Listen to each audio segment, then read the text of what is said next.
Welcome back, everybody, to Acadia on Air for another episode. We have Laura Costa with us today. Laura is leading real estate in our community. Laura, nice to have you here. Thank you. Thanks for having me. I'm really excited. So, Laura, the reason we wanted to have you here, I wanted to discuss with you specifically about the market today. Mm-hmm. We're not going to connect it a lot with construction, although I would be happy to talk to you a little bit where real estate and construction are kind of coming together our days. But yeah, pretty much to discuss the market, what people are buying, what people are interested in, and what people need. A lot of people have questions about the market. So what do they need to know and everything about it? Okay. But let's start firstly about you. Tell me a little bit about yourself, how long you're in the market, in the real estate market, and yeah.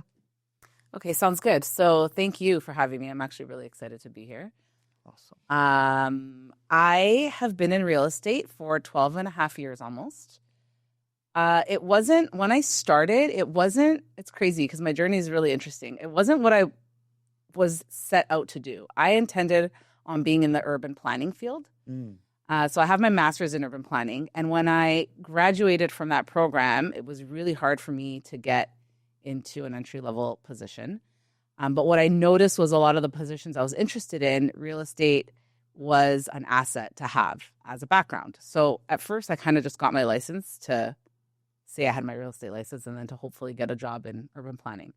And then that didn't pan out because when I went to school for real estate, everyone in my life was like, you should just go into real estate. Like, you'd be great at this. And of course, it's an asset to understand planning. And of course, they were like, it kind of goes hand in hand. Like, it's cool, right? A lot of people kind of said to me.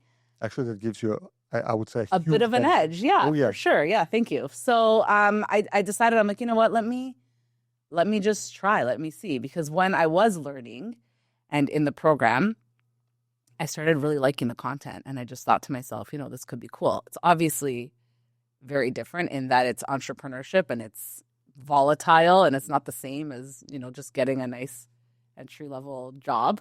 Yeah. Not worrying about anything, 9 to 5 kind of But thing. yeah, but versus hustling. I'm really, really glad it worked out the way it did because I really feel like I'm exactly where I'm supposed to be, right? So speaking of that, you said urban planning. We work a lot with planners. Yeah. Because I don't know if people understand, planners help a lot when it comes to knowing what land to buy, knowing whether or not you can convert, let's say, something from commercial to residential, from industrial to zoning and stuff like that. So you have, I believe, a huge edge understanding, maybe not practicing it 100%, but understanding that. Where does it work for you? What kind of client would be specifically interested in that knowledge? I think it works. It's pretty general across the board, but I think it works really well when I'm working with especially first-time buyers that are buying condos and just understanding how to get into pockets that have like that development either is coming or it's already established, and then there's value based on either future development or areas that are up and coming or trendy, or then areas that are already established and really nicely developed where you can take advantage of the walkability, the services, and all that kind of stuff. So do you also find yourself working a lot with developers and investments? Because I would really want, because usually people talk to us about it, they would call us, oh, Max, what can we build here? I would really want my real estate to be knowledgeable when it comes to land. Do you see that a lot of investors and corporations approaching you specifically because of that knowledge of yours? I don't even know if they're approaching me specifically because of the knowledge, because for me, honestly, whatever someone wants assistance with, like, I will research and get right into it and figure it all out. Like, I'm really good at that and I'm committed like that. But I do think people knowing that I have this background, like, just like you said, it is just an asset where investor clients, for instance, they'll want to understand future value. Yeah. Right? So for sure, I think I'm helpful there. I think too, when I'm touring condos with people, if I see that there's unobstructed views, but then there's a parcel of land there, I'll dig further. Is this going to be built on in the future? Is it, let's say, heritage land where it's not touchable, things like that, where I just kind of will give that knowledge and good for you. insight. Thank you. Yeah. I specifically remember, walking with my real estate agent looking for also condos for investments not too long ago. And I remember we came to a couple of buildings, and then the view was nice. I'm like, okay, I like it. And she goes, well, but you see, there's a building on the left, there's another building on the right. That's probably something that is waiting to be sold. And really, you're not going to see a view soon. You're going to see construction for the next 10 years. Yeah. Is that going to be worth it? Will people want to rent that apartment from you and all that? So I definitely think this is gold that you have. Yeah, it's also like if I'm buying prime real estate because there's like the view of the skyline, for instance, but then it's potentially going to be blocked. People just need to know that's a reality that could happen. Are you good with that? Because your value might be there right now, but it could just change, right? But it's also awesome because really you're just showing integrity. Yeah. And, because everybody else would just think, okay, let's just sell this apartment, not of our business. Yeah, it's funny. We were chatting about that before you came in, is I'm so dedicated to just listening to what people's wants and desires are. I mean, this is a very big privilege that I get to help people with a transaction like this. It's a massive thing they're spending money on, probably the most expensive thing they'll ever own. So the last thing I want is to focus on turnover and commission and things like that. I'm very much building relationships, listening to what are people needing, what's important to them, whether they're actually verbally saying it or not. I'm listening deeper than what they're actually sharing and just going from there and helping from that viewpoint, because I'm really committed to just grow it that way. Thank you. And what do people want to buy now? The market, okay, let's be a little realistic. The market is not the greatest. So it's funny. I want to just challenge that for a bit. Okay. I think it's like there's such a misconception of educate me of the market being really bad right now, and I just think it's all a matter of perspective. Sorry, I keep hitting this mic. It's all a matter of perspective, because what are we comparing it to? Are we comparing it to the few years when things like were doubling in value within just COVID? Right? That's also true, because it was a bubble at the end of the day. It wasn't the real market. It's exactly like it was like future sales were being sucked from the future, and like it was amplified to the point where it didn't become sustainable. Mm-hmm. And I understand that became a norm that we all loved. Although I think if you ask many realtors, we hated it. We didn't love it, especially if you're working with buyers, which I still do work with tons of buyers. It's really hard to be in that market, right? And you're losing things, and like things are going up in value, $50,000 within a week. It's crazy, like similar product, right? So I think that when our mindset is still a little bit there, and I think that's the hard part to grasp, is we're perceiving it as being so bad, but it's not necessarily bad. It's just, it's different, and the market's always shifting. Like I've definitely never seen this in 12 and a half years that I've been in this industry. So I get that there's changes and it's different. I also don't think it's a horrible market. Like we're definitely down. The values have been declining for about a year now steadily. It's not amazing. It's not ideal, but it also had to come down from peak times because that wasn't sustainable either. Okay, right? So they're saying, okay. Well, it's kind of true, and I have to agree with it. And I also think that at the end of the day, it is a buyer's market, so it's also an investor's market. Mm-hmm. So it gives good opportunity for investments towards Canada.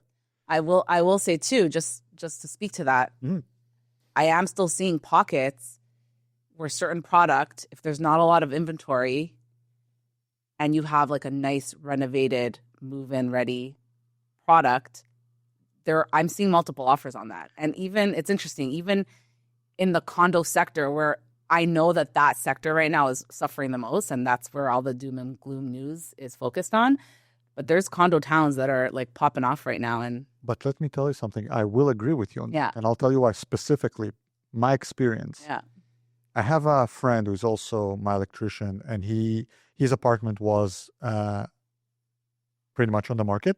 Okay. And then I got an apartment, another condominium, and I got him in there to pretty much do a couple of things. And he was telling me how, Max, the market is not very good. And you know what? And my apartment is there 2 or 3 months, is not renting out. And I said, well, it is what it is. I already got the condominium. Let me work on it. Clearly, you know, condos, they are dark. There's not enough lights and all that. Clearly, I did all the lighting and everything, fixed the kitchen, fixed everything, made it look great within 1 month. We didn't have a lot of views. We had 7 or 8 views, but all of them sent us their information and that they were willing to rent. Yeah, I mean, this because is of the quality of the apartment. So I agree with you. That's what sells, 100%. right? It's all like the products that show very well, are presented very well. They're priced strategically to sell, not with keeping in mind, you know, what people necessarily want in their pocket per se, but what makes sense for right now, what's happening. But I do think that educational piece needs to be really there, because if people are just doing whatever they want, like, that's why we're seeing a lot of things sit too. Yeah. So let's talk a little bit about it. If you could, first of all, what do you mean by that? Tell us doing whatever they want, because I do find a lot of issues with the rental market. Let's talk a little bit about that, and maybe you can tell me some solutions that hopefully will come in the future and ways to change it. Okay, so we're talking specifically getting things rented out quickly, or just in general? In general. So, okay, I'll tell you what I think. Yeah. So, I find that a lot of investors that used to invest in real estate don't do that now. Yeah. The reason they don't do that now is because they are afraid with all the rules and regulations that are there that are not really helping them or financially it doesn't make sense anymore, because you can get into more trouble than actually get the rent. And you and I both understand, when you're getting an investment, you're not really making money on it. Right. It's a long-term investment. Right. I think you just said it perfectly. I think that there was a time where people were buying, let's use condos as an example, because for an investment, I feel like that's probably the easiest entry level, right? To become a landlord. People were buying condos 10 years ago, and they were affordable enough where the rent was almost having them break even every month, or even there was a bit of cash flow, right? Yeah.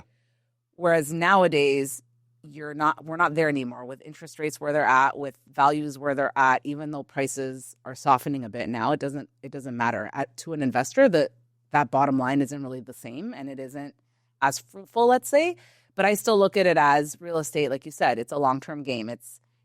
Even if you're putting some money into this investment yearly or monthly, for years to come, it's, you know, to have that portfolio is, to me, like an asset and a benefit. Well, you're building equity. Right? Yeah, and you're building equity, exactly. I mean, any sort of stock or fund you put money into to make money, right? That's, to me, it's like, why is real estate different? Why does it have to be that it breaks even or it's cash flow? It doesn't necessarily work like that. You see, the thing about the way I find it, real estate really is break even. The idea is you break even, but you have the property. Of course, it would be great if you could make a lot of money on it, but that's not the case. Right. The idea is you break even, or you want a little bit of getting a little bit above, so that you can carry some amount for maintenance fees and whatever going to happen. Right. My tenants call me on a regular basis. This is broke. That's broke. Come fix this. Come fix that. At the end of the day, it's an investment. It should pay for itself. Yeah. So the idea is to break even, and the years that you are owning that property, that's actually eventually your gains. Yeah. But before getting there, you are the one who is taking on a lot of risk. So my question is, how do you initiate people to take that risk if the risk of not getting rent for a long time and going to court and all that is higher than the risk of just getting the apartment and renting it? Yeah, so I do think, first of all, that everyone who becomes a landlord for the first time, or just in general has experience being a landlord, I think it's so important to line them up with professionals that can assist with these kinds of things. So getting a paralegal, something I always recommend, because they know exactly, especially ones that are in the landlord tenant field and they specialize in that. They will assist in, when you should be sending notices, like how quickly or how to actually execute that properly so that you're not missing out. Because if you start doing things and you're not following proper protocol, it's like you're just back to square one, and you could just be in limbo or in court, like you said, for a long time. So I think that's number one, is just educating people. Like, there are professionals that can assist you to really stay on top of things. Obviously, for myself, whenever I've helped any landlords with tenanting their properties, there's a very in-depth due diligence period. Yeah. I mean, that's really important. Thankfully, I haven't had any landlords with major issues with tenants. It's always been smooth sailing, and I hope that remains. But I do think that due diligence period is so important in just really making sure that you're vetting as much as possible. I even think the meeting of landlords and tenants before they enter into an agreement is so important. You just get a lot from meeting somebody, catching their vibe. Wait, is that not common? Sorry, is that not? No, it's not. No, it's not. So, fun enough, common. again, I have to agree with you on that 100%. Yeah. Because I also do that. It's very smart, I believe, if you have an investment, to get your real estate agent also to get the tenant for this investment, because you can filter. You can scan, who would be a good tenant, who would actually be fitting that apartment. I actually do that as well. I also find, just to put a disclaimer out there, that everything I'm talking about, unfortunately, a lot happening because people would buy an apartment and they're like, well, why would I pay you another like $1,600 or like a month worth of rent, whatever? I'll do it myself. I'll get the tenant myself because I'm good enough to I can see in their eyes. I can see in their eyes, and I know whether they're a good tenant or not, which is a huge, huge mistake. And eventually those are, unfortunately, the tenants that get themselves in trouble. You know what?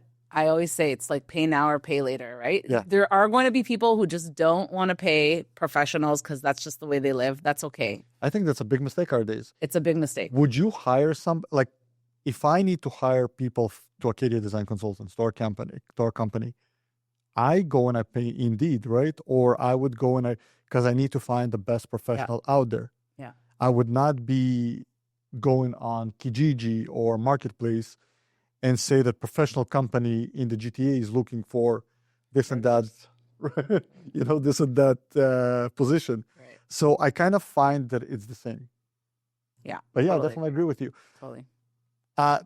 Where do you see the future of that, though? Where do you see the future of the market? Where is it going? I mean, I think everything happens in cycles, right? I think right now we're in a recessionary period of probably around a 10-year cycle where we're going to see recovery eventually happening, and we're going to see another increase happening.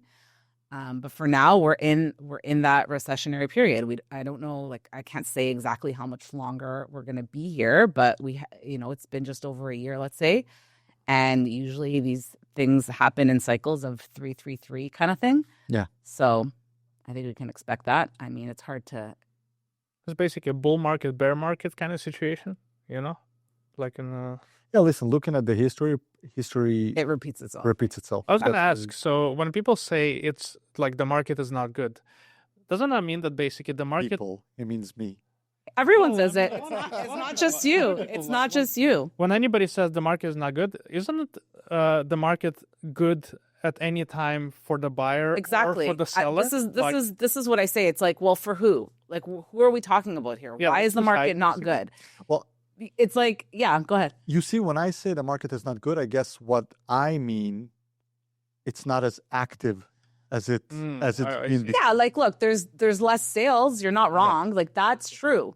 Yeah. And also, I don't know. I just think we're listening to a lot of what's happening, and I think that's clouding a little bit of what the reality is, right? So I do think that if you speak to the top 5% of agents who are active and making the majority of the money in this industry. We're busy. Like, we're out there with buyers, we're out there with sellers, the product's moving. So I think we have a different perspective too. Is it hard for first-time buyers to get in? Yes. Are investors apprehensive? Yes. Like, these things are all true, but people in, like you said, people in the move-up market, people who have something to sell and have to buy and move up, it's a great time for them. Mm-hmm. Yeah. It's a great time for buyers in the condo market that have negotiating power and that have, time to look at things. They don't have to be reactive. A lot of buyers now, I think probably the majority of buyers, they're really taking their time. They're really considering the purchase more. Whereas there was a time when I was working that was out the window. Like, you didn't have time. During COVID, it seemed like it was like You didn't have time to think. And then there's like, Oh yeah, I remember that. I remember potential that. regret and things like that. Like, I remember helping buyers. A lot that- of people right. Like, I know people who bought from the builders who bought like 3-4 houses, and it's all crashed after. Oh my God, yeah, that was. it's and that's probably the riskiest sector, is that pre-construction, because you don't know what's going to happen that many years out, and it's tough, right? It's tough to navigate that, but that's, again, risk takers. Why did the condo market get hit so much harder? Like, at current, is it the supply thing or? So I think it's a couple of things. I think it's that, again, it is harder for first-time buyers to get in, regardless of prices softening. It's just expensive for a single person on a single income, and that's who the majority of condo buyers are. Still really tough for them to get in. I think, we've already kind of talked about this, but investors just taking a break, being like, we don't really want to be in this space anymore, which is a problem. So I think those two things, along with a lot of people offloading their product now because they're like, okay, it's not making sense, it's risky to rent, or I'm not cash flowing as much, or whatever or just it is. finished with all this cycle of courts with their tenants. Right. They're like, we don't And want they're that done, anymore. right? I have quite a lot of friends who are like, Max, would you like to take over? I'm like, Right. no, Yeah, and so I think it's that now combined with construction is a little halted. So, it's just a lot of uncertainty in the air. I think there was a huge amount of supply that hit all at once. It's better now, but it's, it's going to take time for that to just all be absorbed. I don't think this is going to last forever. Nothing does. No, of course. Right. But yeah, that's why it got hit the most, for sure. I think it's. So let's talk about about positivities, which are, because which areas right now are booming, and which young couples are actually buying right now, buying or renting. What do you see is going to go towards a bigger development? I'm gonna say, like, I work all over the GTA, so I really understand all the different pockets and how they function. But I do think, again, it depends. I think that in the condo space, let's say, I think people are still buying where it makes sense, close to the major roads and highways, close to transit, especially subways. I think downtown condos, and just even generally speaking, larger condos, like 2-bedroom, 3-bedroom condos, they're doing a lot better because that price point is now a little more accessible. Whereas, it wasn't for a while, right? There was Because most couples also, right? Yeah, like 2-bedroom condos, people are like squeezing into a 1+1. Yeah, but you see, before, the way I look at it, young couples would rent, and then when they get kids or settle down, they either buy a house or move out. Now it's difficult. So those 2- and 3-bedroom condos now are being occupied. They're That's doing an well. interesting conversation of its own. More because, kids, like, more rooms. around the world, the situation is not exactly like this, right? It's So true. that's like an interesting topic of its own, right? We're kind of used to this situation here, but we have more and more and more people, right? So Yeah. I'm not sure it's like how long it's sustainable for every young couple to be like, I'm gonna buy a house, You're not wrong. There's also when, many of my clients and just people that I know that buy, they are getting money from their parents, right? Yeah. I mean, there's like this pipeline of money from the boomer exactly. generation coming down. Like, this is the reality, right? It's really tough to really make those moves without having some help. Yeah, and I find that further we go, more I'm a parent. Yeah. And I have 2 kids, and I find that I will have to help them out. Yeah. I did everything with my two hands. Everything I got. I remember where everybody around me, when I was young still, right, at around my 20s, everybody got houses, got help from their parents and everything. I couldn't understand that. I'm like, how the hell can they afford anything? I was actually telling one of my employees, because she pretty much asked me the same question, how the hell can people afford anything? Mm-hmm.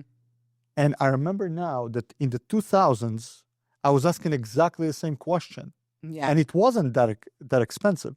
But yet again, I was still asking the same question. A house now can cost, let's say, $1 million. Back then, it would cost $250,000.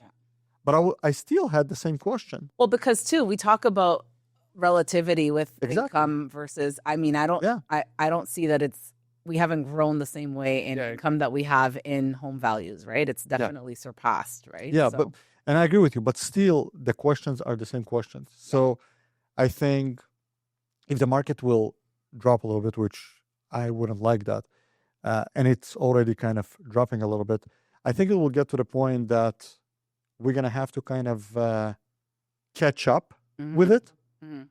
And I think people are going to start buying again. And I agree with you 100%. They're probably going to happen in the next like 5, 6, 3, 4, Yeah, 5, I mean, 6 the recovery years. I think will happen, and that we'll see it. We'll see how it pans out. But I think it's just going to be like every other cycle that we've had in the past, where there's a bit of a recessionary period, and that's just life. That's the cycle of the market, right? And then going back to your question about maybe like other hotspots or whatever about with regards to where people are buying and where, I mean, the old sort of mentality goes to the neighborhoods that are, close to the core and close to development or close to, let's say, waterfront areas in the city, or you know what I mean? Like those areas are still always really bustling, I feel, right? Like there's East End pockets right now that are, there's a few agents in my office who we shared this with me that there was like 17 offers on a property, 11 offers on a property, or 8 offers on a property. So that's still happening right now in some pockets, just again, depending on supply and demand, right? Yeah. I do think there's same goes with the West End. Like there's still those waterfront communities that do really well. All along. I don't know. It's just the West End, like Etobicoke? Yeah, Yeah. like Etobicoke, Mimico, and a lot of condos went up on Lakeshore where the sugar factory is. Yes, They built a lot of condos there, like compared to before. It's pretty saturated now, but it's also like a really great place for people to live. Like it's very nice accessibility wise, and I know what you're talking. It's very community focused when you go there. You basically feel like exactly on Young in the very beginning of Young, and like from there they built so many condos there. Yeah, so I know which area it was. It's a great area. Yeah, so sure. And then I think there's always going to be that migration to north or other outskirts just because of affordability or wanting land or wanting quiet. There's trade-offs with that because obviously depending on people's commute, that's not necessarily as efficient, let's say, but it's also a lifestyle that people are buying. That's always what they're buying, right? So I wanted to ask you a question. What's since you're working throughout the GTA everywhere, what's going on with downtown? Is it filling up again? Because I know that a lot of condos in downtown were empty. Yeah, I'm going to say what I've noticed just even in the last few weeks is properties are getting offers now. There's even multiples on some condos. Like I said, just like the larger spaces, the 2-bed, 3-bed. So they're like, those are like $1 million plus, and they're starting to get more active. That's amazing because that pretty much shows the future of the economy. Right. If it's going to fill up, all the offices in downtown going to fill up. And I also think just with regards to timing, like I do think the beginning of each year is almost like this accelerated little spring market. A lot of people don't take advantage of it, but it's like the buyers are out because everyone has their goals. It's the new year, and before it gets warm in springtime, there's not a lot of people listed at that time because they're waiting for the spring. So the inventory that's on the market fresh, like January, February, March, it kind of gets eaten up a little faster. Is it because people don't want to move in winter? Like literally? I think it's just, I don't know. It's just like this misconceived thing again because everyone's waiting for spring. They just think, and spring is a busier time. Like that's normal. Interesting. But it's also, we're waiting for spring, but then that's also when an influx of listings come out. So there's more competition, right? But I also think it has to do a lot with kind of the winter depression versus people just absolutely become more alive, and people it's just you're not wrong. Everyone starts the sun comes out, you're like, okay, right? Yeah, So just yes, start thinking that I need to change something in my life now that the winter is all. But serious buyers are out all the time. So that's why I think there's this like little hidden gem period for sellers in the beginning of the year that if you're listed and there's not a lot, you'll get the traction. I was thinking it's like I'm gonna start on Monday. Like I'm gonna start going to the gym. Today is Friday. I'll start on Monday. I'll start Jan 1. Every day. Listen, every day is like that. I'll tell you something. My personal trainer thinks that I'm still sick, but I hope it's not that we watch it. That exactly. He thinks that I'm gonna send it. Please don't. Walk us through your through a day in your life. Oh, that's really tough. They're all interesting. They're all you guys so different. Yeah, they're different. I mean, there's days where I'm working on admin things, so I'm just on the computer a lot, doing heavy either research, paperwork, whatever it is, following up on emails, doing searches for clients, trying to find product, things like that. There's many of those days. There's days where I'm on the road constantly, either showings or meeting up with clients or, again, doing like a neighborhood drive-through, kind of looking at like potential areas for people. And how do you organize all that? Because real estate's like you guys talk to your clients 24/7. Yeah. It's crazy. It's kind of... You got to close something right now. Kind of like the organized chaos method. It's not really... I wouldn't even say I'm super organized and structured, although there is structure in my business. Which is great that you even found the time to be here today. Yeah, of course. No, if it's in my calendar, I'm making it work. I mean, typically that's how it goes, right?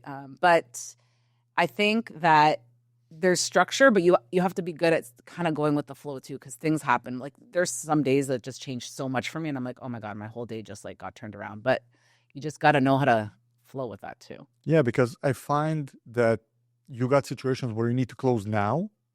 Yeah. But you also need to show now. And you also so you're like all over the place. And yeah, I mean, I think look, there's times where I lean on colleagues for support if need be. I've traveled quite a bit and still done business while I'm away. That's you're just figuring it out. You're making. Yeah, I was gonna ask, like, how does that work? You know. Yeah, I mean, look, I've definitely done deals while being away. That's super fun. I love doing that. Middle of the night. But yeah, it helps when there's a time change, right? Because I'm like all day on the beach, and then at night people are waking up, and I'm like, okay, I can work it out. It's kind of works out, right? But no, I I don't even know how to answer that question because I don't feel like I'm that super structured agent that has the answer. I don't. Are there different types of agents? Basically, are some? I think so. Some agents like super kind of like. I think so. I think so. Yeah, I think there's some agents that are very structured. So stressful. I'm not that agent. I am. I figure it out. I just figure it out, and I think it helps when you're committed to the end goal, which is making that impact on as many people and families as possible. I really have a passion for what I do. I think everyone sees and knows that about me. So I just make it work.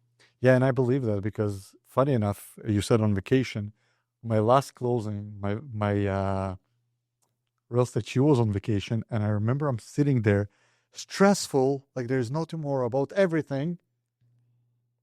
And I would call her, she would not answer. And I'm like, okay, did you send the documents? I don't want to lose the whatever.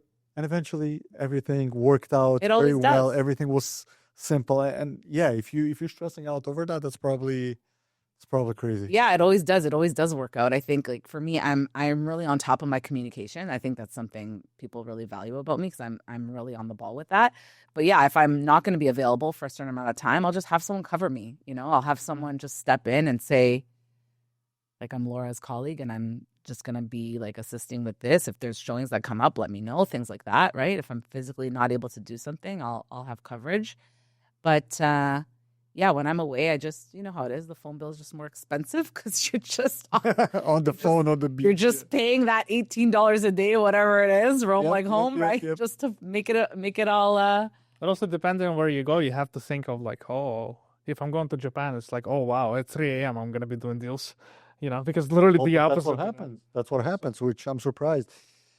So, wanted to ask you a little bit about the construction renovation in the real estate industry, just to touch a little bit on it. What's going on with that?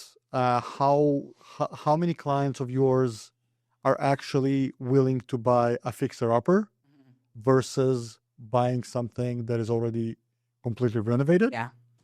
And I would say majority of my clients, probably 75%, they want turnkey. I think that's probably the majority of people, to be honest. Damn it. But there is the only reason why I think that's even happening right now, though, it's just the way the economy is. It's like it just got so much more expensive to renovate and to build. Yeah. So I just think that's really what's going on right now. Is there's more of a people just want turnkey. I do think though there's still a percentage that they want to make things their own. They either can do the work themselves or have people that they know that'll help them with the work, or they hire to do the work, whatever it is. But I do have that percentage of clients that they're like, we're good to do work. It just needs to be, solid, like a solid foundation, solid house. We're good to do the work. And you can tell when something's been really well maintained, and just, even if you have to take it to the studs, you can tell it's going to be a good project rather than something that you're like, oh God. What are some signs, that you can... there's like, first of all, you can tell just even the cleanliness of a place, or when you walk in and something's clean, even if it's really dated, you're just like, okay, they took care of this place, right? So that's I always tell my client, first of all, you go into the bathrooms. Yeah. If the bathrooms are clean, yes, everything else will be clean. It's true. So, if the house is clean, that's one thing that I don't understand. When you're listing your property. Yeah, it's crazy, right? Just make sure it's sparkling. That's the first telltale sign. It's like 50, 100 grand right there that you just... You know what I'm saying? So that, number one, is for sure, I think, a good sign of whether something's solid. I mean, you can tell just, I don't know, you can tell if something's shoddy construction or not. You can just tell from the way it's straight or not. Even if there's like settlement, let's say, in a property, it doesn't matter. You can just tell if something's solid. I don't know if it's just a feeling I have of seeing probably thousands of homes in my life, or probably a lot of little things. You can definitely see when somebody just comes in for a quick fixer-upper just to sell. Yeah. Versus somebody who actually... 100%. You can see if it's like a million different floors, if something's uneven, there's no threshold properly for there's all these signs. It's like funny, you can get into a house and it looks all beautiful marble floor, beautiful. And then you look at the baseboard and it's not done right. You see all of a sudden the grout lines are not clean, not nice. All of a sudden, then you go into the kitchen and the kitchen is not cut right. And you realize that all that was pretty much done just to sell. Yeah. But about that, why do you... I find that people psychologically, like for example, if you go to buy a house, let's talk a condo. If you go to buy a condo, and you want to renovate it, somebody would tell you $150,000. You would say, "Oh my God, that's a lot of money," but you're willing to invest a little bit more into a fixer-upper, which eventually is the same amount of money, because somebody will, but nobody would want to lose. Yeah. So why people feel psychologically more comfortable to pay more as a mortgage? Yeah. Versus, I think that's what it is. Renovate. It's coming up with, it's having the capacity to think like, okay, I'm going to need this much money eventually, liquid, that then maybe they'll think, I'd rather spend it on something else rather than, yes, when you're obtaining a mortgage and if you have the capacity to take on more, maybe that liquid cash will still be there along the way. Does that make sense? 100%. Yeah. Do you think though does that mean that the flip market is doing better now than pretty much regular market? I think... So would it make sense for me, for example, let me just sharpen that question. Would it make sense, for example, for me to buy a house, flip it, and then sell it versus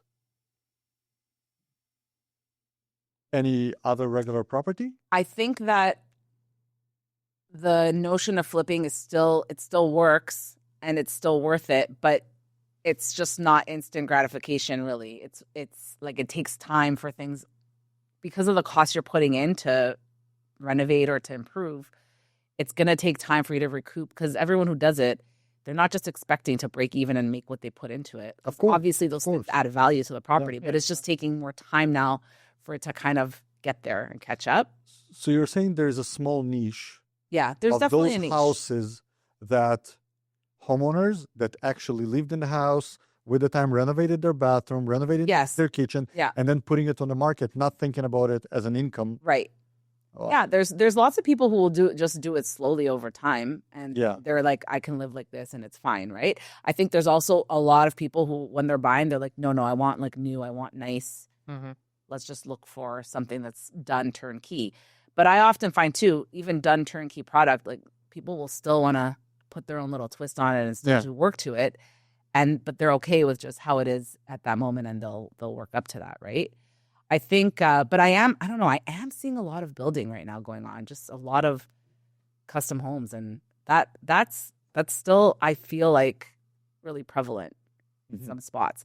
And it's funny because I had a listing presentation last night where I was dealing with a couple that said to me, we do want to sell, like that's our intention, but what if it just made sense to renovate, because they're trying to expand and have one of their kids live with them. Yeah. So they're like, what if we popped in one up, or what if we built, our garage or spots underground and then expanded into our regular now garage. And so we were talking about this, and I said, listen, whatever outcome, what you need to do is just figure out what's your financial sort of capacity or budget for both scenarios, map it out, and then whichever way you want to go, that's perfect. Like, just make that decision confidently, right? If you feel like renovating makes more sense because you love this area and you love your home, and you're feeling like you're not going to find exactly what you want and it's going to not make sense, then yeah, let's look into.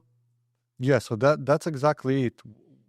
Where I find that over the years, we used to do, as a design build company, we used to build custom homes. We used to renovate homes fully.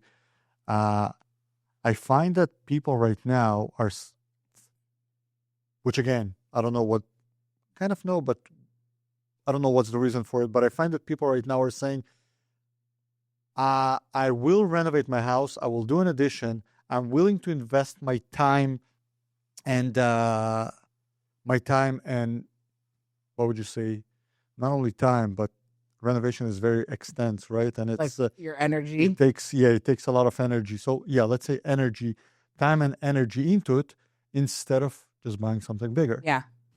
You know what? I say go for it then. Like I listen to the client. I listen to what, if I feel like that's their desire, then I'm like, yeah, let me get you connected to the right people and look at what that looks like, right? Because it's not always about trying to sell something. It's like if you feel like you just want to stay here and improve, it's my job to just explain.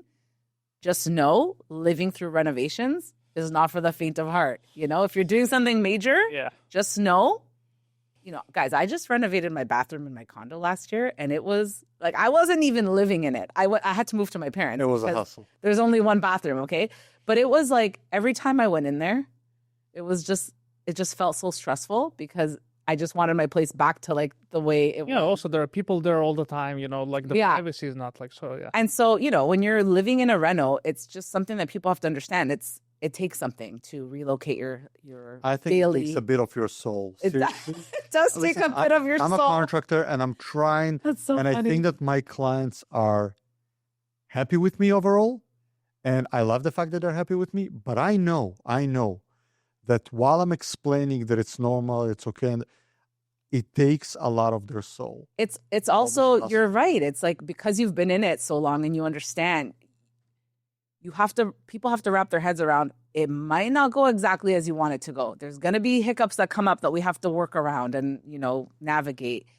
It's going to take probably longer than what we're expecting because, again, things happen. Like, you just cannot predict, right? Yeah. So that's just something I'm super transparent. And I'm like, if this is... Do you sometimes have to talk? We recently filmed the video where Max was given advice, basically, that if you're buying your first house, you shouldn't put too much of your personal taste into this house. Agree. Because you can be really So do you have to talk people out of crazy ideas? I think the more classic and neutral it is. Can be, the better it is. But I also think, and this is, again, another conversation I had recently with buyer clients of mine, like not everyone is so concerned or cares about future resale Yeah, exactly. value. That's different. Yeah. They're like, this is my place, I'm living in it, I want to love it. That's great. Yep. So if you But don't, also everybody thinks they buy that's it. That's my forever. yes, fine, right? But that's And why then 5 years it's just later. it's my job because of all these conversations. It just comes with experience too, right? You start to learn how people are psychologically. And it's like, that's fine. If your prerogative is just to make your place your own and you don't care about future value, great. But then if you are ready to sell down the road, just understand. Yeah, no, I agree that with you. Some things, people, these things may not help you very much, and that's, it's fine. I think, staying classic with rentals is always the way to go. Another thing that I wanted to ask you a question about this whole new idea of, which is not that new anymore, but garden suites and laneways. Yeah. I find myself talking a lot to real estates and different agencies about garden suites and laneways. Yeah. Because a lot of agents are interested in it. The market is booming. Because that's pretty much like building a house without a secondary house on your property without needing to move, especially, as you said, with kids and families grows and the help that kids are going to need because the market is different than what it used to be. What do you think about this whole idea of garden suites, laneways, and then let's just expand a little bit on it overall? Yeah, I think it's interesting. I love that we are changing our way of thinking to involve more density. More density because we need it. It's also interesting because it puts almost, I wouldn't say pressure, but it's like people who are just owning homes are then thinking about like, okay, well, let me build this. It's then making them. It's like fear of missing out. Right.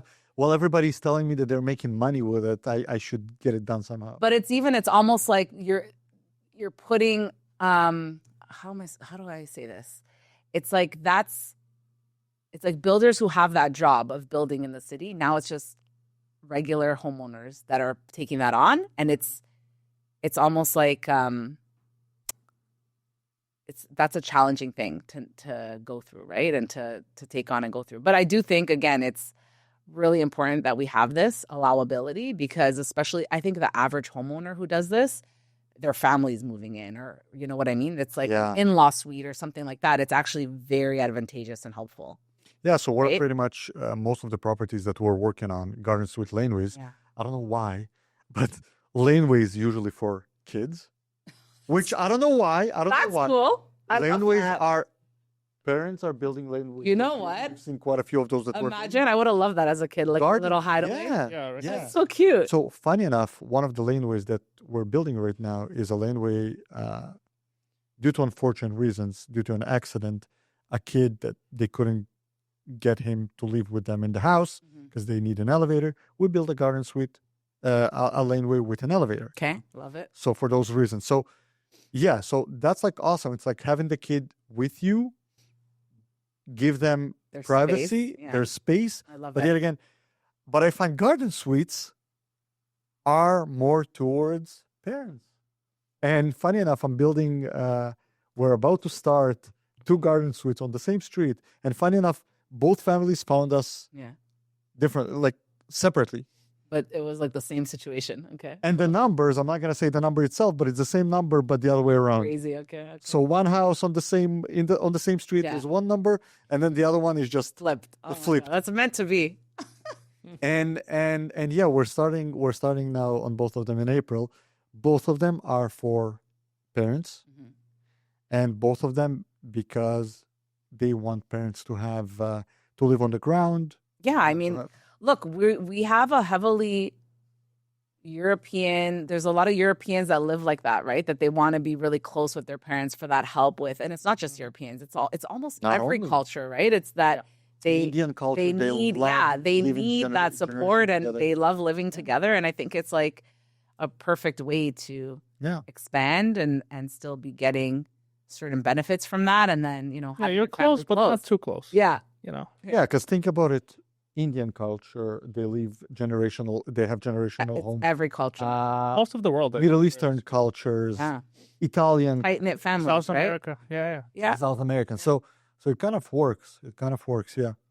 So how well do you think this market of garden suites and laneways is gonna go? Is it something that you think trendy and eventually is gonna stop because we're getting more privacy, or do you think it's something that will continue and No, I don't think it's trendy. I think this is something that will continue. I think especially like the Laneways suites really, really work for a lot of those like small downtown homes that have extensive, even I sold a house a couple years ago that had 3 parking spots that's massive in a downtown. Right? That's potentially so that's like think of the potential even future income, and like that density is amazing. I couldn't believe the houses that I thought Laneway Suite initially when Max told me. In my imagination, I thought it's gonna be like a small kind of thing. It's a house like oh yeah, they're amazing. Let me tell you something. We built a Laneway garden suite in North York actually. Imagine those 50-foot lots, 50 by 150, 50 by 150. Yeah. Premium. So because Laneway bylaws are so loose, I would say garden suite. Sorry, I was gonna say the Laneway's a little stricter. Yeah, so garden suite because so we built on a bungalow lot. We built a Laneway, 3 stories, including the basement, of course. So basement, first, second floor, almost 2,000 square feet. It's crazy. Above grade. So almost 2,000 square feet of space. Amazing. And now zoning bylaws don't allow more than 1 unit in your garden suite. Right. I do think that the way it goes forward, they will allow a secondary suite or something. Exactly. Yeah. Duplexes and maybe even triplexes in the Honestly, future. I think what do you think about it? I think it's smart. I think it's we do need development more than just these high rises everywhere. I think these are opportunities for families to expand, for buyers to still be able to get in at not a crazy, it could be like a little bit more accessible. It's going to be huge. But also I think that Toronto, not only Toronto, but Ontario services going to need to pick up, which means garbage. Sewage and stuff like that? Sewage, garbage. I'll tell you what, the main issue, I'm in the Committee of Adjustment on a weekly basis. We have a lot of applications in the committee for triplexes where it's not allowed, or houses that will have more than 2 or 3 units. The main issue that the people complain about is what's going to happen with the garbage. We have one there, and the garbage is all over the place. Yeah, I will say, like, that is one thing that there's a bit of a disconnect here, is the infrastructure. Yeah, not ready for it. We're just really archaic in that sense, where we have all these ideas, but it hasn't been thought big enough. Yeah, where it makes sense. So you bring up a really good point. Yeah, and where do you think downtown Toronto going? I know the future plan, and because we're building a lot, and density is something that is very supported by downtown, and again, committee supports all that. Where do you think the future of, let's say, downtown Toronto goes, and Toronto overall, when it comes to infrastructure, cars, and accessibility? Yeah, unfortunately, I don't think we're ever going to be that walkable city that we would love to say that we are. It's just impossible, right? It's just not really built for that. I do know many people who live downtown that still have a car because they just need it. But I feel like, the downtown appeals to people who are in that transit. Yeah, in that transit. Yeah. Vibe or whatever. Like they're good with just hopping on the subway and whatever, streetcar and stuff like that. And they do everything downtown, and they're barely leaving the core, right? So I do think that that's the majority of. Or another thing, what I'll say is, people who live far out, but then they have that like downtown pad that they will visit for weekend, experiences, or maybe they have, I don't know, season tickets to sporting events, and they're downtown a lot for that. So they're like, we should just get a place here. Like that is a thing, right? So I do think that that's another thing we see. Airbnb is there, right? Yeah, you can rent a lot. What's happening with that? Are they kind of clamping down on their Airbnbs in Toronto, or no? There's a lot of owners were unhappy at one point. Well, yeah. Airbnbs in their condos. I mean, because there is And triplexes came in, and all of a sudden, well, that's nothing. There is sort of like an aura of an Airbnb building. It's not. People rent an Airbnb. They can Yeah, party. it's a little more. There's more wear and tear. There's just more. It's a little transient. It's not really as community based, but at the same time, downtown buildings, you have to expect that they're going to allow that, right? Because the short-term rental is a lot higher there. Yeah. The ice condos? We're going to talk about ice condos here. That's controversial. They were like apparently like a huge deal. There was the Airbnbs. It was like a disaster. Oh, most of the was Airbnb. Yeah. It doesn't have a great reputation. Which is also as a real estate, which is also for many years I didn't know that, but it's a big thing when you're buying a condo to know what percentage of the condo is being rented. Yeah, so Tell me a little bit about that. We can pull that. We can pull the demographics of a building and kind of understand the. So it reduces the value of the building. I will say most buildings, it's usually like a 60-40 or a 70-30 like ownership versus investor rentership. 70 owners and 30. Yeah. Okay. But what I will say, this is like another topic that I love because I was just speaking about this with a client. Like when you're in a condo, it's so building specific how that quality of life is. Like you could be in an area where there's 10 condo buildings. 3 of them are superb reputation, great builders, great property management. You just know they're good buildings.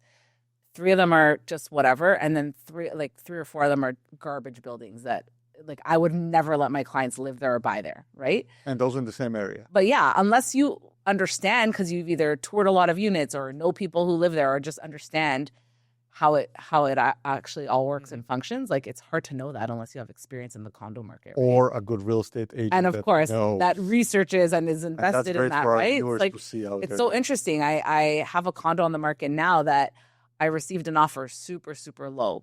And so I called the agent and I asked him if there was room for, his buyers to improve. And they were like, well, we're seeing units in the area that are selling that support this value. And I'm like, okay. So he told me which buildings. And I was like, that there is no comparison. And I'm like, but there's units in my building that sold 1 or 2 months ago. So why aren't you using those as comparables? There's a reason why those units sold for more.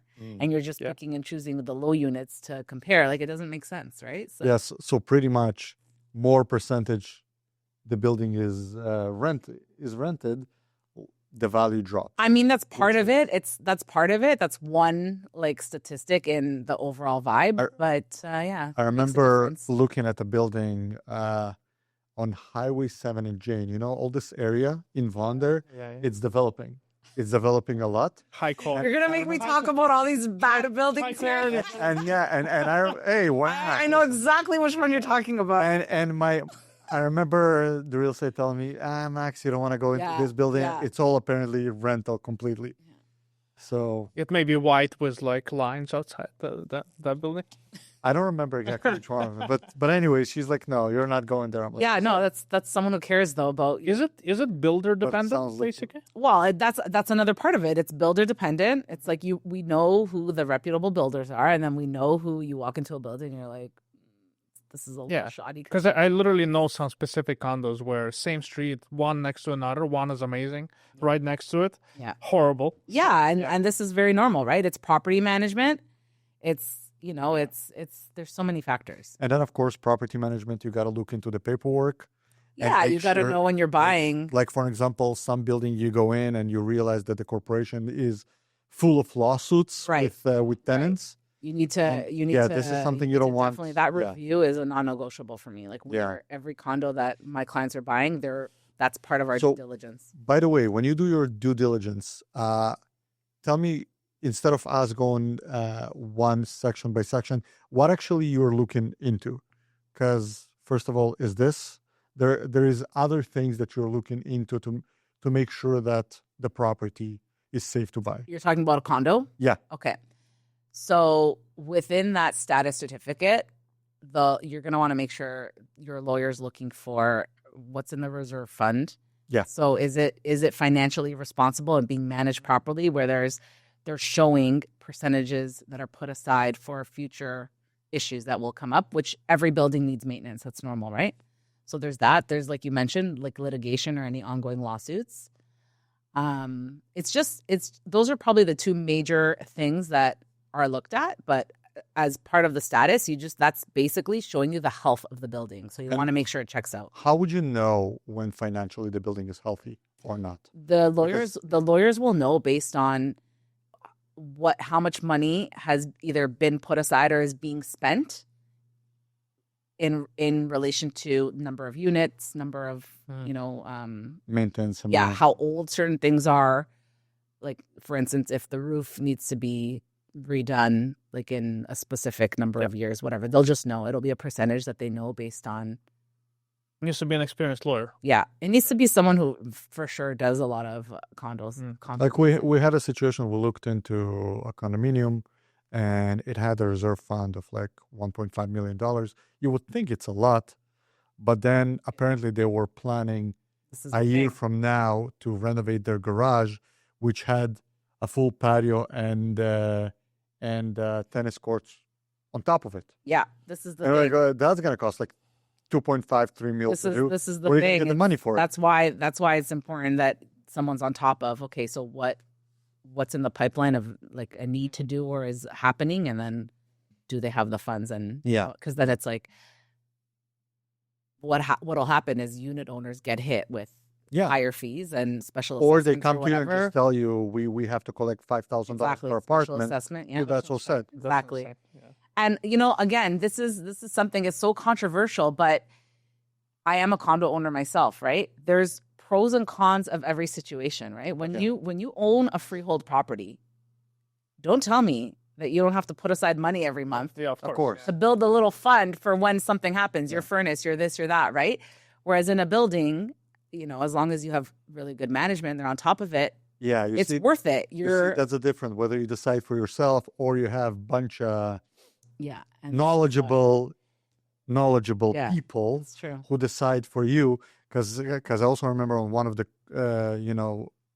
on where I own a unit, on one of the places, they just decided to they had a problem with the roof, but they decided to renovate all the corridors before fixing the roof. And I'm like, what? And they invested all this money, which again didn't make any sense. Yeah. And that's just the management. So when a condo has a fund, right? Let's say 1.5 million, like you said. Yeah. Do they have to hold it in cash, or do they invest it somewhere? That's a good question. I don't know. I don't think they can invest it. I actually. Yeah, because if they're allowed to invest it, that becomes a whole. Double check that before you put that out there. I think it needs to be. It's probably in some sort of like trust account or some sort of situation like that, where it's like managed properly, and the in and out of it is like highly. Then if you need it, how do you get it? If it's invested somewhere? Yeah, I don't know. It's government bonds or something. Yeah, but you're like you're gambling with people's money. I don't think that's allowed. I don't think it's allowed. Exactly. Yeah, it's probably in a bond or something. Yeah. Yeah, and what would you say? Are there like percentages where a responsible condo management, like more responsible numbers? Like, for example, I don't even know how to explain that. Like a minimum that a condominium should have, like, for example, maintenance versus how much should be in the account, like a formula. Is there a formula for it? I'm sure there's a formula based on the ratio of unit owners, and I'm sure there is. Like, that's not something I know off the top of my head, and I think it's like case by case scenario with every building, because there's also some buildings there's like way less amenities. Or way like buildings that don't have pools. Yeah, that's true. That's a little less of a liability, let's say, because pools require a lot of maintenance, right? There's loft buildings that have zero amenities, and you're still paying monthly. You have to, but tip-top tailors. It's usually different because there's hardly any amenities, and it's just more. You're paying into like the uniqueness. So their maintenance is kind of like taking care of the property? Yeah, exactly. There's still tons of maintenance to consider. There's elevator maintenance. There's, things that happen in the hallways. There's sprinkler system. There's, what I mean? There's lots, right? There's still lots that we don't even think about, right? But there's still lots to maintain. So there's still fees involved. But when you don't have amenities, that it makes a difference too. So I feel like it's probably a calculation based on Can you tell us different case by case. Can you tell us some of your favorite buildings in Toronto?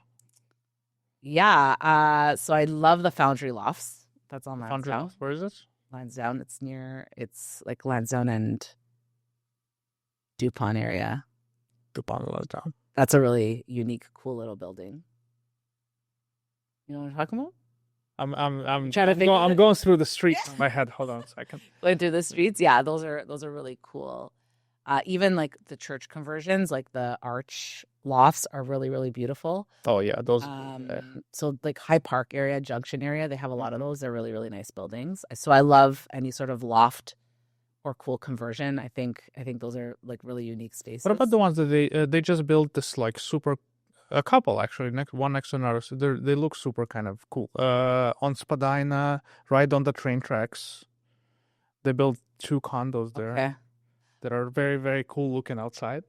You know what? I think where the well is inside. Oh, the well, yeah. That well complex is like stunning. It's very incredible. Tridel built, so it's like top notch. Really, really nice. Nice area too. Yeah, it's beautiful. Those units are really nice. I haven't actually. I've just seen online, but I haven't been physically in one of those units. Then there's Yorkville, which is like... There's Yorkville. I mean, I don't know. Yorkville's nice. I think there's a lot of nice buildings in Yorkville, but I feel like there's spots everywhere that they all have their own like nice, unique building. And there's this one condo on Young.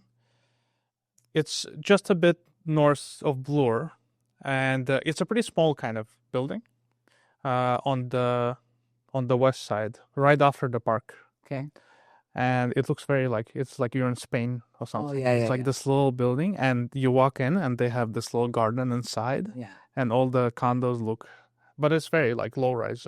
This is another thing. I love the low rise buildings. They're just a little more boutiquey. I love that vibe. It's nice, right? So it's not as cookie cutter. It's not as exactly. A lot more kind of vibe. Yeah. So, general question: what do you think our viewers should know about buying and selling when it comes to condominiums? Something that we haven't discussed.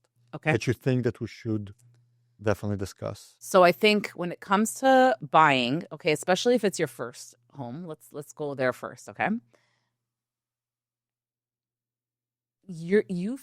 I think buyers think that they have to buy a place that's perfect and that's going to satisfy like every desire. But the reality is, when you live in a condo, for the first few weeks, you're like inviting everyone over and you're whatever. But then the novelty kind of wears off, and you're just like, I wanted all these things, and for like, So I think that's one thing, is just to educate people or let them know this is a stepping stone typically, right? It's not forever. This is the step that's going to get you to then something else. So don't be so hung up on details. I think what's the most important. You're not going to be able to fill up your check. Yeah, like you're probably not going to have Christmas dinner at your place, right? That's probably not going to happen. And I know people they're like, well, when my family comes over, where are they sitting? Like you're going to have charcuterie style. It's going to be mingling. It's going to be different. You know what I mean? It's a different type of apartment. It's just a different lifestyle when you're in a condo. So I think that's one thing that's hard to get your head wrapped around until, a lot of people they're like, we need a balcony. We will not compromise on a balcony. And then I can tell you how many times I've been on my balcony. At the beginning, I was like eating breakfast out there every morning. I'm like, this is yeah. Now I'm just like, look, it's with a coffee and a table. I just open the door to get air in once in a while, and I'm like, I'm good, But that's just one thing. I think when you're buying a condo, these are the things that are super important. You shouldn't compromise on, and it's definitely location and you being in a really good area that's walkable, that's transit friendly, that has the services around, that's developed, things like that, or there's future development. Like that's number one. I think next is obviously like building reputation and the value that's there, that we kind of spoke about, those factors, like really considering those things. I think the last thing, and this might be one of the more important things, but I'm just saying it in whatever order, is the layout. I would not compromise on the layout of your place, because that is going to really help with creating the more storage that you need, and like just that flow of the light coming in, and just how you live your life day to day, the quality. I think like the layout's so important. Agreed. And a lot of young couples also asking question, what should I buy more? Should I buy one buy or rent 1-bedroom apartment with a den, without a den, or should I go already to 2? Great question. What would you say? I think dens, they really only make sense when they're usable for something substantial. When you have just like this tiny little nook, I don't really think They call it a den. Yeah, I don't really think. It's like think. a closet. I mean, look, I have a den, and for me, I started it off. I had it as an office, and then I was like, I never work in this office. I'm always, first of all, I'm out and about. But when I am working from home, I'm on my island or I'm on my couch, right? I'm like by the balcony. I'm like, I want to be more in the open space. I don't want to be in my little den, right? Yeah, it's too dark. Yeah. So then I decided to transform it into more storage, which is great. Like, I'm glad that I have that capability. But I would say what makes more sense in general is not the den, but just an overall bigger living space. If you have just a 1-bedroom, obviously, if you can go for a 2-bedroom, that's amazing if you have that option. But if your den is big enough for like a child's bedroom or something more substantial, then it makes sense. Because see, to me, honestly, I don't know why, but it reminds me of the issue with Apple. It's like you want an entry iPhone, but then you're like, yeah, but $200 extra. Now you go to, you're going to get Pro more storage. or whatever. You go there and but another $200, you get the Pro. So same kind of situation with apartments. You're like one bedroom apartment, but you're like a little bit more, like 50 more grand, you get the den. And then 50 more grand, might as well just buy the 2-bedroom apartment now. You know how it is when you're talking real estate, it's like 3 considerations: location, type of product, and budget, right? So it's like typically budget is something you have the least amount of flexibility on. So we got to start there and decide from this budget, where are we buying and what are we buying? So I think it's like, it's breaking it down that way too. It's just kind of like listening and understanding what people are. Does it have to be enclosed to count as a den? Like, does it have to have a door? No. To count as a den? No, a den doesn't have to have a door. It's like an area. It's just a literal, sometimes they're called dens when it's just like a... It's like a closet, like a closet. You can put a fridge in there and that's it. Question for you. Yeah. That's something that interests me the most. Sometimes you get those clients that have a certain budget, because you said that budget is the number one thing to look at, because probably the least it's not flexible. right? Exactly. Yeah. And I agree with you. But you got those clients that think they can get it's okay. a lot for them. What do you do with those clients? Because I have an answer. Yeah, no, that's where the education comes in. Like, truthfully, I typically don't work with anyone before knowing exactly that they're approved, that they're good to go and solid and all this, right? So once I know that, then I will just start to break down, like, these are the areas where things have sold for this amount, and here's what, we can get, kind of thing, right? So I'll educate. Even if we have to go out a few times and then they're realizing, like, I'm going to have to figure out how to spend more or whatever because this doesn't work for me. Then I say, okay, then that's what you got to figure out before we continue. Because, sometimes it's just a learning experience, and it's an educational period of, I'll do that sometimes. I call it like an exploratory day. So we'll just go and explore. So let's look at buildings or areas or houses, even whatever. And here's what you can get for this budget, and here's what you can get for this budget. Like, then we got to figure it out. Are some people like unreasonable with their expectations? I mean, so let me tell you, I was unreasonable. That's why I'm asking that. Yeah.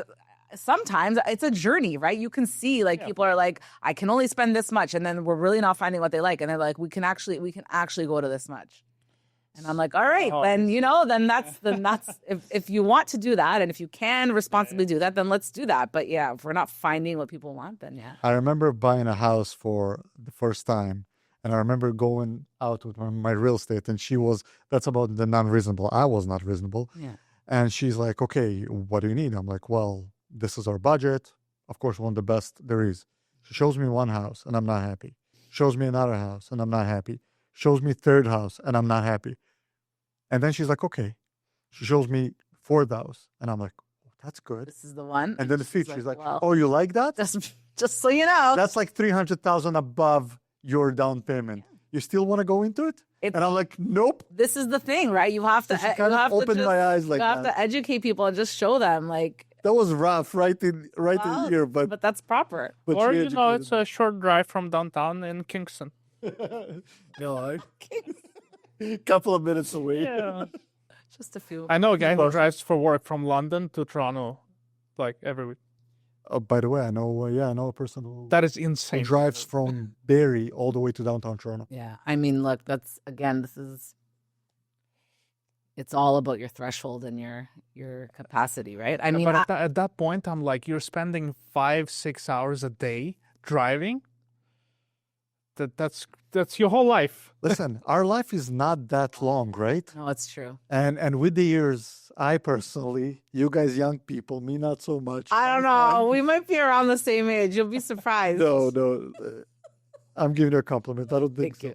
But I'll tell you what, I personally find that life becomes shorter and shorter and shorter. Of course, yeah. And it's just, I don't know. You how mean like people- time passes faster? Yeah, I was just I don't know how crazy. I people was waste so just much time listening to going a to work. podcast on this by Jay Shetty. He was saying Yeah. from your mid 30s on, time goes faster just Yeah, because sure. the novelty of life wears off a bit. It's not as exciting. There's not like as new moments Yeah. or Well, whatever. can we have a right? philosophy 5 minutes? Yeah. Why do you guys think that is? I think I know why. I was actually thinking about it. Okay. So I started thinking about it when I got kids. Oh, that So was I realized that my kids, every day they wake up, they see something new, they explore. So they're so busy with all that the day looks a lot longer than it is. We more so exciting. consumed with work. With the years, you're consumed with work more and more and more. You forget to look at the beautiful things around you, Yeah. and your life becomes like you just punch the A clock. to B kind of thing? It's almost like Daily basis. comfort or routine or Yeah. maybe even complacency. I hate saying that, but you Yeah. know, it's almost like you're just going through the motions. And it's It's different, right? Yeah. I think Well, let that's me ask you that. probably When what- you're on vacation, Yeah. does time go faster or slower for you? At the beginning, it's slow, I feel. Yeah. Yeah. And then close to the end, it starts to speed up. Oh, And I see. It's so funny. I'm there's, the other way no, around. yeah. It's funny because I went to Europe last year. And so probably a week and a half in, when I had a week left, I was like, I feel like I've been here forever. Like it was crazy. I'm like, Right. this is amazing. Like how many more days do we have left? Like this is nuts. And then by the last few days, I was like, oh my God, now it's like flying. I don't know. I find that the first couple of days to me as well, like great, you're enjoying it, they're going fast. Maybe it's only me because I'm boring like that. But every time when you have a 7-day vacation, after the 4th day, you're like, okay, I'm ready to go home. Yeah, you know what? I'm done. Maybe I'm it done. depends on the vacation because it's Yeah, I was gonna say it's too much resort is routine. different. Yeah. Maybe you're kind of Yeah, just like getting inclusive, that kind of stuff. yeah. Like if I'm in Europe or if I'm somewhere where it's like a different day every day or Yeah, just there's whatever. Where It's did you go to different. Europe? Where did you go in Europe? I was in south of France Nice. and then I went to Mallorca. Nice. Yeah, it was nice. It was- South of France is like Marseille or yeah, we did a or bunch Monaco. We did a bunch. We did Monaco. We did Nice. We did. How's Monaco? Is it kind of like strange? It was wild. Like you smell the money the second you step in there. It's like Crazy, crazy, yeah. right? You see like the women with their little You're dogs thinking, what coming went out of wrong? coming out of like these Bentleys that Yeah, they're just getting driven around. You're just like, where am I? What went wrong? Yeah. That's I supposed mean, to be- we went for a day. It wasn't like anything crazy. It was probably the most expensive lunch I had there was in Monaco. But you know, it's cool to see for sure. But I think there's a lot of other places. Like there's this place called Montan, which is very close to the Italian border. Mhm. That is stunning. Like such a cute little place that a lot of people don't go to. So it was nice to see something different like that. Like that to me, places like that need more. I love Italy. Friday. I love Sicily. So much history. So I know all these European countries you go and you're just everything that has to do with history, with Yeah. architecture, I'm like, I don't know about you guys, but You guys when are I'm- making me sad right if now. I you want to just get Every time get I away, come take back, off? like, because I'm the same, and then I'm flying back, and I step out, and I come to the suburbs. I'm like, what am I looking at? You know what? I'm glad because I feel like maybe because I'm in real estate that when I travel, I'm like, okay, maybe it's because this is my field and I'm just so into it. But I get like overwhelmed. I Yeah. think it's so Yeah, yeah. beautiful and I like get you emotional. can smell the culture. You can feel it, right? And then It's everywhere. Yeah. yeah, so it's. But I'm glad like other people feel the exact same way. It's nice. It blows my mind when I talk to somebody and they don't see it. I'm Right. like, I don't even know how that's possible. You know what I mean? Yeah. So yeah, no, I 100%. mean, it's not for everyone. It's a different kind of trip. But I feel Well, like I my belong friends there. tell I'll, me- I'll be there at some point. My friends tell me that these kind of trips, because I don't really like go to resorts. So when I travel, I go to these kind of a lot of walking, like Yeah. 25,000 steps a day. I prefer that. My too. friends are like, that's not relaxation. Yeah, but it's not about relaxation when you go to Europe, I would say. That's more like You're exploration. exploring, yeah. I think what they mean is they're saying it's not a vacation. I'm like, what do you mean that's not a vacation? No, I It's a get it. different It just kind of depends on what you need. Because I do agree. Sometimes I'm like, I just need to plant myself on a sure. lounge chair and do nothing for a week. So I get it, In right? Greece, But It's a relationship. You can't live with it or without it.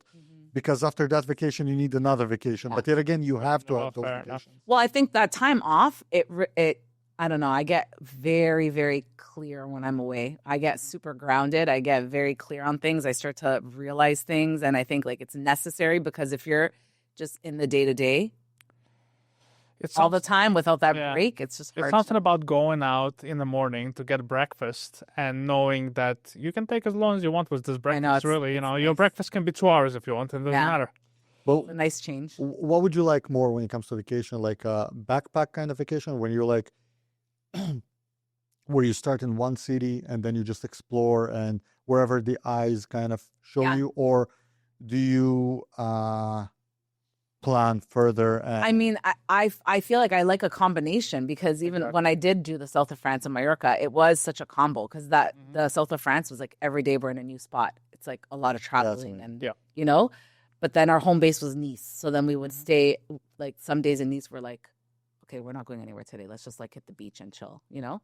You gotta have a rough plan. Yeah, With enough exactly. room It's to, like- exactly like a little combo. But Yeah, then when we were in Mallorca, like that was straight. We did explore there too. Mhm. Like the cathedral there's beautiful. And then we went to, there's this little town in the mountains, amazing. I forget the name of it now, but we did that too, but it was more chill. It was like a lot more just beach vibe, right? So I think I like a combination because I do love exploring, especially in Europe. I think like Yeah, the 100%. cities- you see, Europe, this is one of those, I think this is one of those vacations where I agree with you. You need minimum 2 weeks. 100%. You wouldn't go to Europe for a week I'm or week with and a you. half. I'm That's with just, you. you go there. If I can even- preferably, I if you can go for a month. I can do a month. Yeah. No problem. Yeah, if you can go for a month. Yeah. Yeah.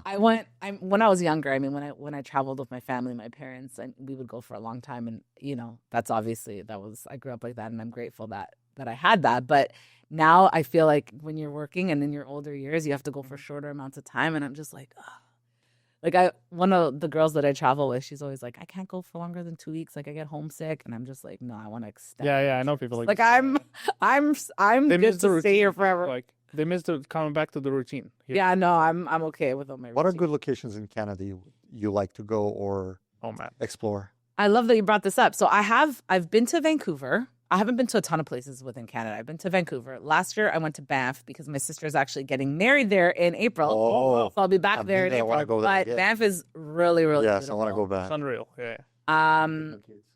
There's a lot of spots in Canada that I feel like are so underrated. Last year it was like everybody talked about. I that. know. or a couple of years ago. Yeah. especially COVID time. Lake Louise and like Yeah. all these places. Everybody went. But it's so not overhyped. When you come there to Lake Louise, Yeah, I you know. look at it, it's It's like every picture is like it was photoshopped. Yeah.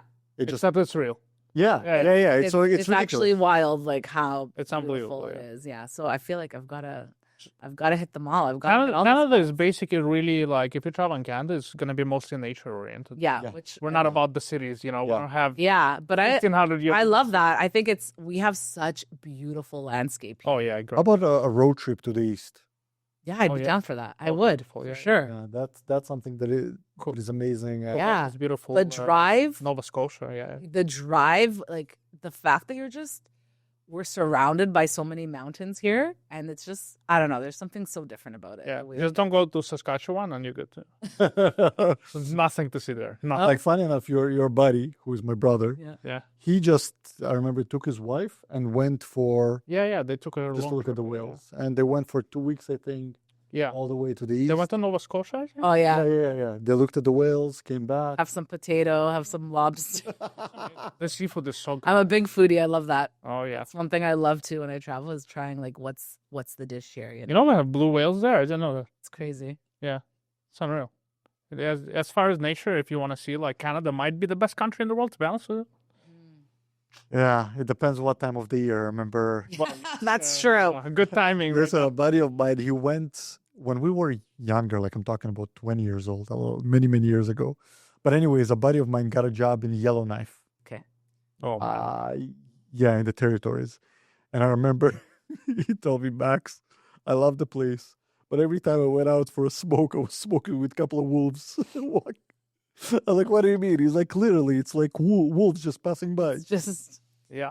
Well, I'm like, that's no, it. not my kind. We're in Not the my raw kind of it, you know. Yeah, not my kind of place. you know, And to bring it back to real estate, actually, I knew somebody who lived it for a year in Yellowknife, right? Yeah, And she told me, she's like, how much do you think a house is in Yellowknife? I was just guessing, you know what I mean? I'm like, I don't know, 200,000. She's like, no, same price as Toronto.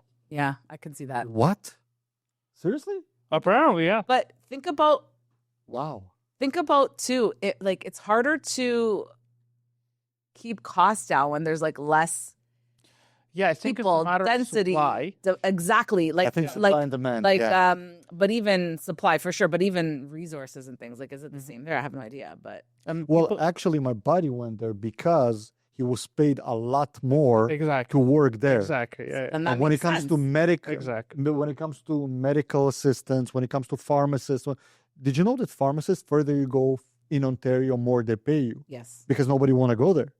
So same with Yellowknife. My buddy was telling me, Max, it takes me 3 minutes to get to work, and so again, he was a smoker. So he's like, by the time I get a couple of minutes out of the house, the smoke just go off. Mm. The cigarette just goes off because that's how cold it is and all that. So not everybody want to go there. Yeah. Yeah. Definitely. Very few people. Well, think of the realistically- winter we've had this year, everyone's over it already. Yeah, it's almost And- Yellowknife. And it's not even, this isn't even the worst. I feel like when I was younger, the winters. But I also don't think it's the worst. I also No. don't think it's the worst. I remember like 7, Winter? 8 years ago, we had a winter where we had piles of snow piles.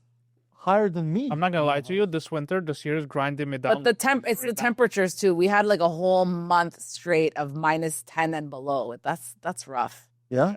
Like we didn't see above -10 for an entire month. Like that's rough. It's gonna be plus 14 in like a couple of days, and I'm gonna Yeah, shed a tear of joy, I think, when that happens. You know what it is too, though. I guess too because living in a condo, I'm like always in the garage. I'm just door to Yeah, door. yeah. I'm just fast door to door, so I feel like it doesn't affect me as much some days, right? But But that's I don't the thing. know. I have a Benefit. dog, and it's like you just don't want to go outside. yeah, no, at all. they can't even handle it.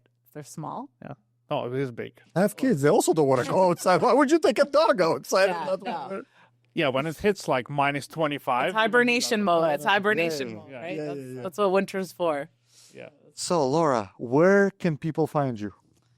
You can find. So my biggest presence online is Instagram at Urban Laura Costa, and you can definitely interact with me there. I'm really prevalent online. I feel like it's important just because people who aren't online who are business owners, I just don't get it.